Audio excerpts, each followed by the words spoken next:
a lot of the operators used to operate on a bit like an underground system. If you're a Zone A member, you can use any gym that's similarly priced, and but not the one that's priced above it. Whereas Pierre and the gym have always had a quite different model, because they don't necessarily expect, if you live in the north and you're visiting very periodically in London, well, they have taken the view that actually giving access on a reciprocal basis, because you're a member of a national chain, is much more beneficial than accosting you. Well, they don't have the staff to do it, for one, so they have to sort of.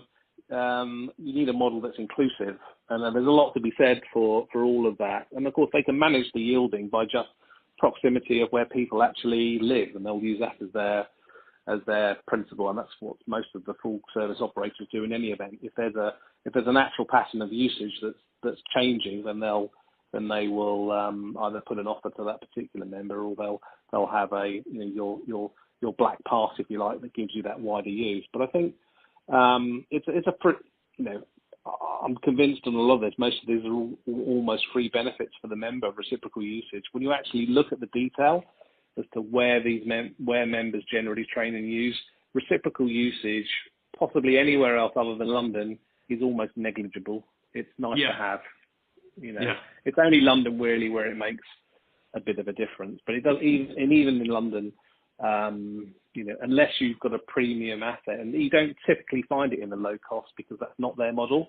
You find it in the premium operators where they are trying to restrict access on a premium club to those who paid the highest yield. So there is a bit more of a concierge style approach, and it's not being flooded by reciprocals. It is your gym. And the low cost model is very different to that. Interesting. Okay. Is your sense of, I don't know what's the right way to think about it.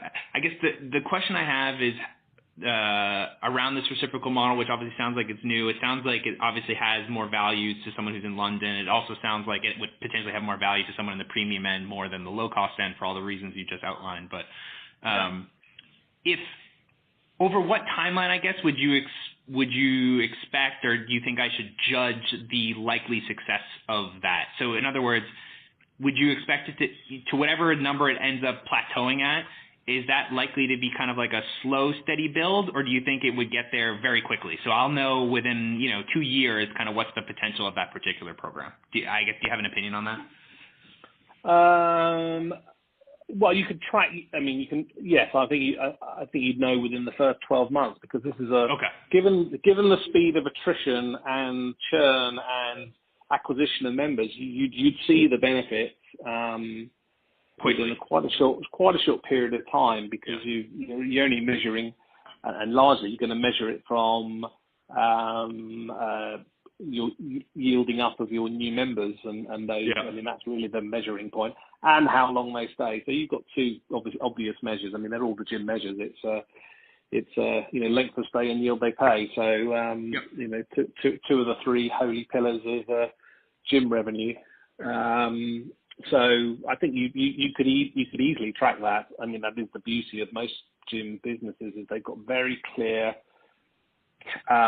measurable KPIs in terms of attendance, yield, and attrition, and you can reverse track them in terms of when you're trying to work out why somebody leaves. Is it which is why some of the low cost gyms are actually very good. They've got very good CRM programs in the back office, which are constantly creating a dialogue between the member and themselves for activity, and they're priced at a level where actually it's less of a discretionary spend because the yield is low, and that's the other thing that the low cost gyms obviously benefited on in the continuing sort of economic position we're in. I mean, outside of London, that's been people haven't left because it's £20 a month. It's not such a big discretionary spend. People are using the gym as not a discretionary spend. It is their release from everything else that's going on in their lives. They're using that as their cathartic moment to re-energize themselves. I mean, and you see it. I mean, the model in the UK has changed over the last 3 years. I'd say the premium sector has moved very strongly. The middle market has largely gone. and the low cost is moving. So I see leisure